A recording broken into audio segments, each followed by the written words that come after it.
Hello po sa inyong lahat mga ka-crypto. Ako po si Pinoy Crypto Trader at sa video na ito ay atin pong pag-uusapan ang tungkol sa malaking balita na ito kung saan ang paglipat or pag-transfer ng Tesla ng kanilang 11,500 na bitcoins sa mga wallet na hindi alam kung kanino nakapangalan.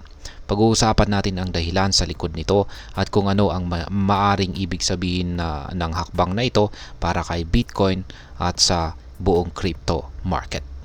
Pero bago po tayo magpatuloy ay nais ko lamang po munang bigyang linaw ang aking disclaimer kung saan ang nilalaman po ng video na ito ay hindi po ito isang financial advice. For education and information purposes lamang po ang layunin nito. Ayan. Ano nga ba ang nasa likod ng paglipat or pag-transfer na ito ng Bitcoin ng Tesla?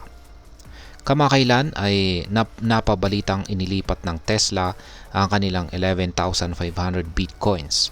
Humigit kumulang $765 million po yan. Yan po, inilipat nila yan sa mga wallet na hindi alam kung sino ang nagmamay-ari.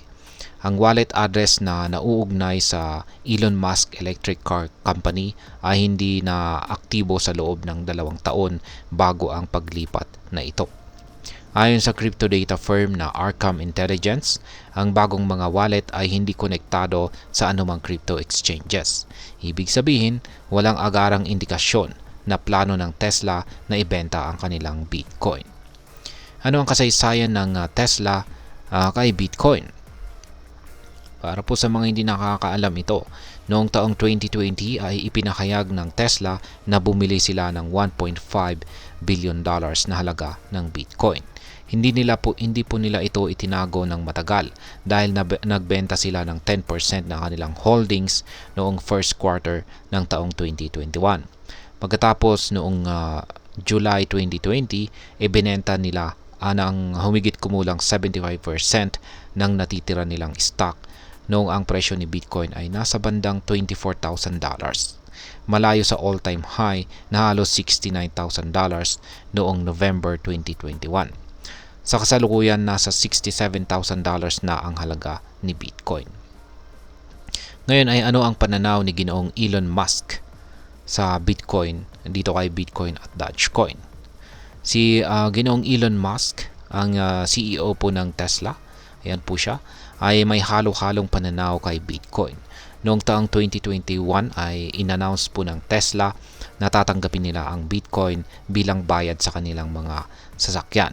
Luxury cars po yan. Ngunit binaliktad nila ang desisyon na ito makalipas ang 2 buwan dahil sa mga alalahanin sa environmental impact ng Bitcoin mining. Sinabi po ni Ginoong Musk na muling isa sa alang-alang ng Tesla ang pagtanggap ng Bitcoin payments kapag ang karamihan sa mga Bitcoin mining ay pinapagana na ng renewable energy. Pero hindi pa ito nangyayari. Sa kabila nito, kilala si Ginoong Musk bilang isang vocal supporter ng Dogecoin, isang meme coin na kanyang paborito. Ano ang kasalukuyang kalagayan ng Bitcoin holdings ng Tesla? Matapos ang kamakailang pag-transfer o paglipat, ang mga wallet ng Tesla ay naglalaman na lamang ng humigit kumulang $6.65 na halaga ng Bitcoin. At marami ang nagtatanong kung ano nga ba ang plano ng Tesla sa kanilang Bitcoin holdings sa hinaharap. Ngayon ay ano naman ang masasabi ko tungkol dito? Base po sa aking sariling pananaw, ang paglipat po ng Tesla ng kanilang Bitcoin holdings sa mga hindi kilalang wallet ay nagdudulot po ng maraming katanungan at haka-haka. Malinaw na ang relasyon ng Tesla kay Bitcoin ay komplikado at nagbabago. Marahil sinusubukan nilang gawin ito para sa mas strategic na dahilan o baka may plano silang gawin sa hinaharap na hindi pa nila isinasa publiko.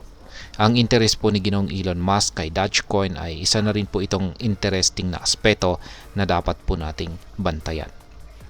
At ayan, hanggang dito na lamang po tayo sa video na ito mga ka-crypto. Sana po ay inyong nagustuhan ang aking paliwanag sa video na ito. Kung inyo po itong nagustuhan, pakiclick lamang po ang like button nito. Para naman po sa mga bago lamang dito, kayo po ay aking inaanyayahan para mag-subscribe. Pakiclick na rin po ang bell icon nito dahil ito po ang siya magsisilbing notification nito sa mga bago kong videos na akin pong ina-upload sa aking YouTube channel na ito. Marami pong salamat sa panonood, ingat po tayo lagi at God bless po sa ating lahat.